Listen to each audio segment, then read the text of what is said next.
Welcome to another episode of the A-List Music Club.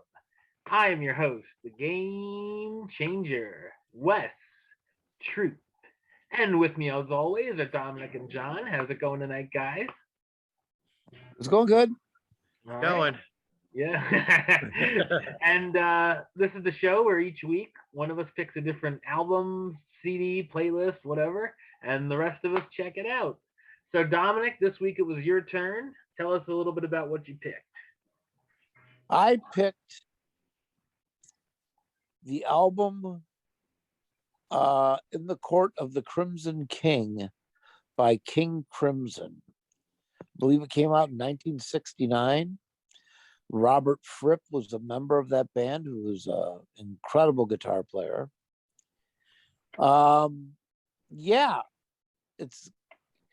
This is what I'm going to say about this album. First off, the songs are way too long. Okay. I have that here. That's one of my first notes. When your shortest song is 6 minutes, yeah, they're too long. It's a weird. The reason I picked this album is because this album is the grandfather of progressive rock. This album was so far ahead of its time. I mean, it really, really was. These guys are the grandfathers. These are who Rush and Yes and bands. ELP, I'm sorry? Emerson, Lake and Palmer. ELP. Yeah. These were like, this was the bedrock of what progressive rock has become. Early And Genesis. Now, yeah. and now you give that thanks to, you give them thanks for giving us things like Rush and Queensryche and Floyd. Dream Theater and those types of bands. So I while I didn't like every song, and I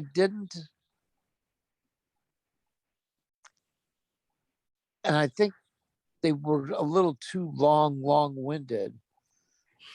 I love what they started.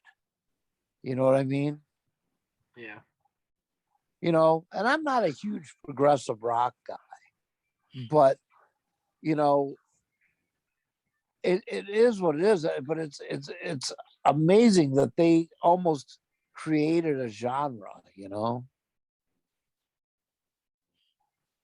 Yeah, I'm not into progressive rock at all. Obviously, since I don't like long songs. Mm-hmm. Like Genesis for me starts with Phil Collins era. Yeah, that's my Genesis. And like Pink Floyd and stuff. All whatever here on the radio is what I like. I never been into whole albums. It's definitely, they're very talented musicians. I mean, you gotta give them that.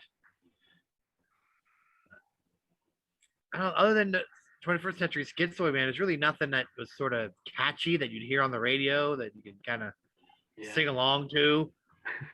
It's very like I don't know. I don't know how to describe it. It's like I thought it was like melancholy almost, like kind of not very rocking at all. No. I hear lots of like the improv that comes with jazz. There's a lot of that. Mm-hmm. Just noodling around and playing. Yep. I can imagine in concert these songs are probably half-hour long each.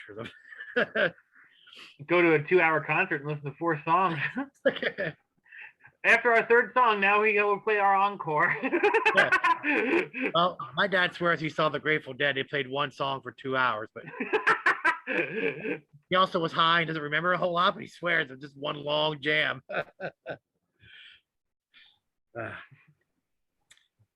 Yeah, a lot of times, like, I listen to this on the way to work and the way home, and the same song would get me back and forth.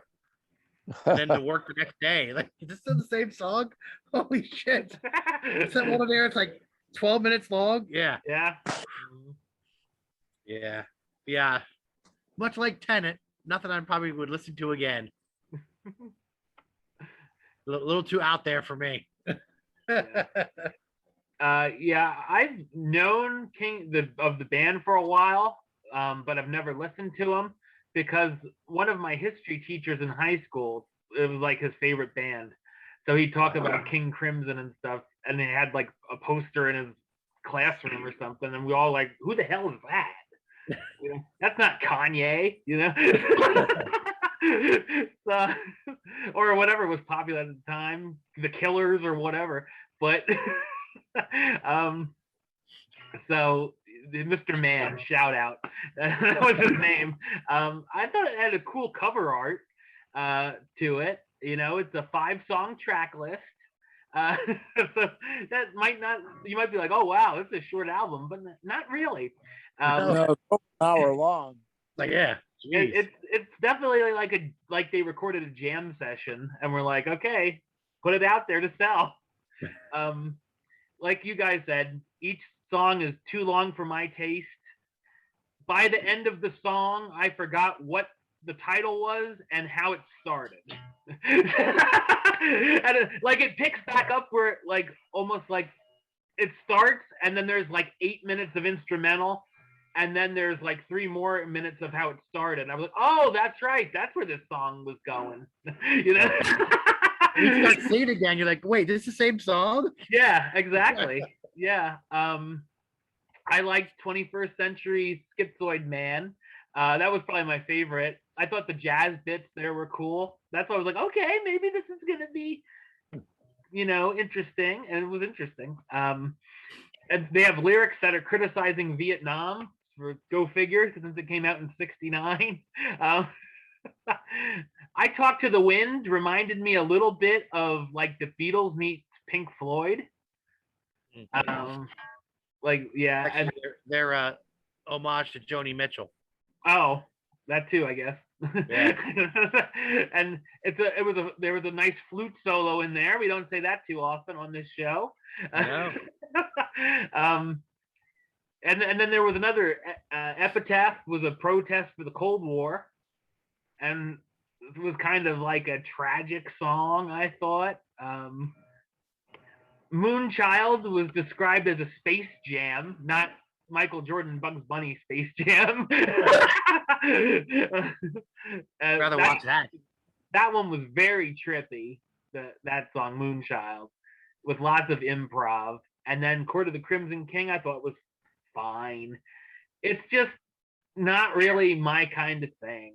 But I do appreciate it more than I enjoy it. Like, okay, if you're into this stuff, that's cool, but it's not something you're gonna find on my iPod, you know. Yeah. I'm like, oh, dude, check this out. You know, I respect their musicianship. I mean, they're all very talented. Exactly. Yeah, it's not like Nantucket where we were like, dude, this sucks.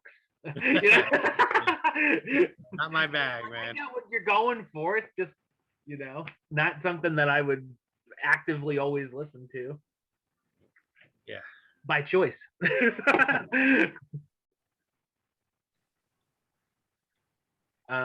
Yeah, if I knew people that like this type of music, I would recommend it though to them. If they're like, hey, I'm really into progressive rock, I'd be like, well, obviously, listen to this. Well, like Dominic would say, like, they're like Rush. If you are into them, you are into them. But if not, then you just don't pay no mind. Like, you're either a fanatic or you can care less. Like, those are the two choices. See, I like Rush, but I wasn't really into this band, you know. But I feel like Rush has shorter songs. So, like, if some of these songs were like 5 minutes instead of 12, you know, it might be more digestible for me. The Rush you hear on the radio is shorter songs. They have some songs. Yeah, those are like the ones I know. Tom Sawyer, Limelight. 21, the song 2112 is the whole side of one album. Yeah, it's a whole second side of the record.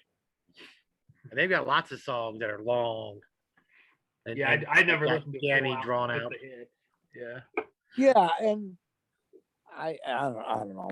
What do you think? You think we should? Oh, John, you got any trivia on this? A lot of like technical stuff that I didn't really care about. Not a whole lot. I mean, for a band that really had like one hit. They're still around like 40 years later, and they're really popular. Yeah. I mean, Robert Fripp, I think, is the only member who's been with it constantly. They always change members. Yeah. But yeah.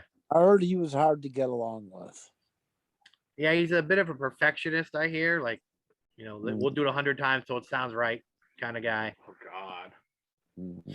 Which is weird because it sounds like a jam session. A highly orchestrated jam session. Yeah, exactly. Yeah, they're all. The only guy I know besides Robert Fripp is Greg Lake, who's a bass player with Sang, who went on to Emerson, Lake and Palmer. Mm-hmm. Yeah. Makes sense. I don't know. Let's rate this thing. All right, I will start.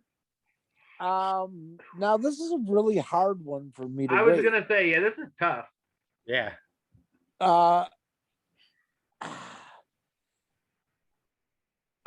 They were okay. It's the first time I really listened to this whole album since maybe ever.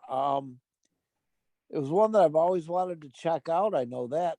But the thing is, it didn't grab me. It really didn't grab me. But I'll tell you what, for what this band was and what they meant to rock and roll or progressive rock, which I'm not a huge fan of. I mean, I like some Rush songs. I hate Dream Theater. Yeah, they're too over weird. Never got into them. I never heard anything. Not one song have I heard. Oh, I heard one on like Guitar Hero or something. I'm like, what's this shit?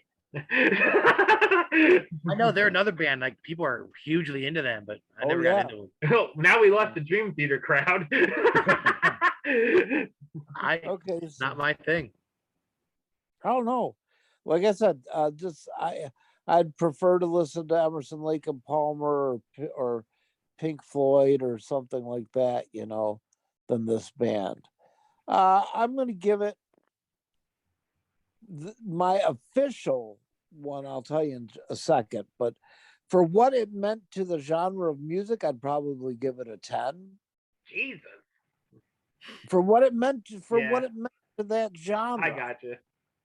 But my official ranking is going to be 5.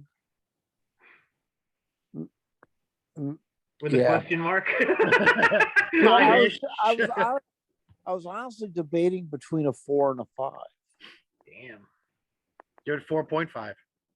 Nah. Or half. Those damn metric people. We don't have halves. We never told John that story. What to tell him then? For historical significance, like you said, I mean, for what this, I mean, I see this in a lot of like greatest albums of all time lists. Yeah. I don't know who's voting on that, but for historical significance, yeah, it's probably a 10. Yeah, they didn't ask us. But it's a little impenetrable. Like I couldn't get into it. Like nothing that grabbed me, nothing that I was like humming to myself a day later. Right. I could sing along to.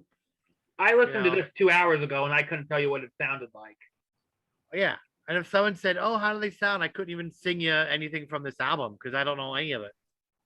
Yeah. Like it's that kind of album. Like it's not really, So yeah, it's just based on their musicianship, which is great. They're all excellent players. It's a 5 for me. Yeah. I think fair rating. Yeah, I think it's fair. Because I was just gonna say 6.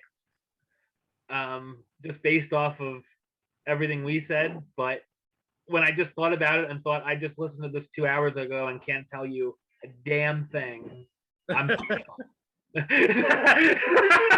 if someone would say, I'd say, "Oh, like, dude, you want to listen to this?" And they'd be like, "All right, what does it sound like?" Well, fuck me, I don't know.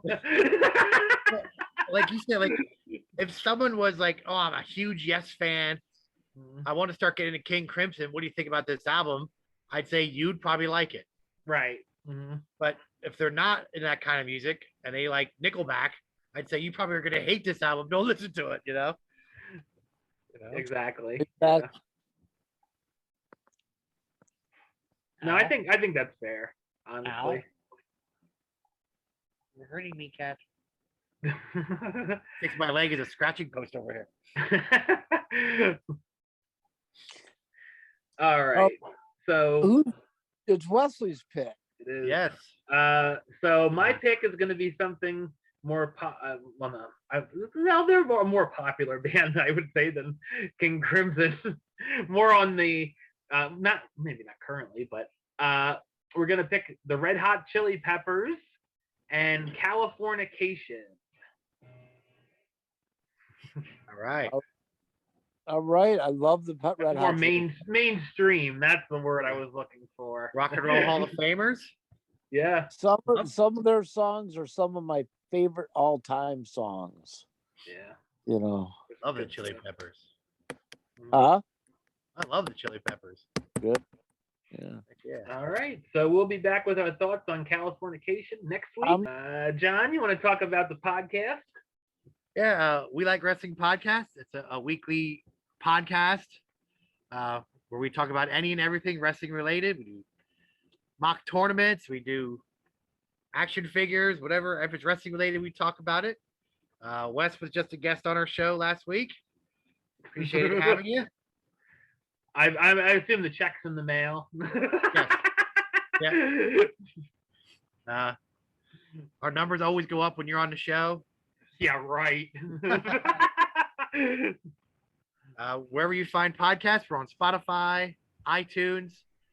We're on Facebook, Instagram, Twitter. We're on YouTube. We Like Wrestling Podcast. All right. And of course, for me, you can subscribe right here on YouTube, youtube.com/Westside of 515.